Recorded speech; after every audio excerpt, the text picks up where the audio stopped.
ನಾಡಿನ ಸಮಸ್ತ ಜನರಿಗೂ ಈದ್ ಹಬ್ಬದ ಶುಭಾಶಯವನ್ನು ಕೋರುತ್ತಾ, ಸತ್ಯದ ಧ್ವನಿಗಳು ಸದ್ಧೇರದಾಗ ದ್ವೇಷದ ವಾಹಕರು ಸಲೀಸು ವಿಷಚಿಂತನೆಯ ಸ್ವಾರ್ಥ ರಾಜಕೀಯ ಮೇಳೈಸಿ ವರ್ಷಗಳ ಕಾಲ ಜೈಲಿನೊಳಗೆ ಬಂಧನದಲ್ಲಿರುವಂತಹ ಆ ಬಂಧನದಲ್ಲಿರುವವರನ್ನು ಈ ಈದ್ ಶುಭ ದಿನದಲ್ಲಿ ಸ್ಮರಿಸುತ್ತಾ ವಿಮೋಚನೆಗಾಗಿ ಪ್ರಾರ್ಥಿಸುತ್ತಾ, ಮೇಲು ಕೀಳು ನ್ಯಾಯ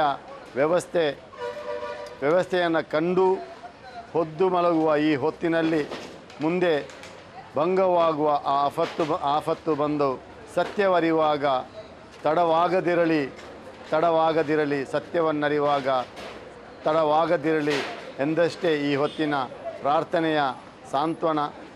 ಈ ಒಂದು ಈದ್ ಹಬ್ಬವು ಈ ಒಂದು ಈದ್ ಹಬ್ಬದಲ್ಲಿ ನನಗೆ ನಮ್ಮಲ್ಲಿ ಹೇಳಲಿಕ್ಕಿರುವಂಥದ್ದು, ಈ ರಾಷ್ಟ್ರ ಸೇರಿದಂತೆ ವಿಶ್ವದಾದ್ಯಂತ ಶಾಂತಿ ನೆಲೆ ನಿಲ್ಲಲಿ, ಸೌಹಾರ್ದತೆ ನೆಲೆ ನಿಲ್ಲಲಿ, ಪ್ಯಾಲೆಸ್ತೇನ್ನಲ್ಲಿ ನಡೆಯುವಂತಹ ನರಮೇಧ ಕೊನೆಗೊಳ್ಳಲಿ.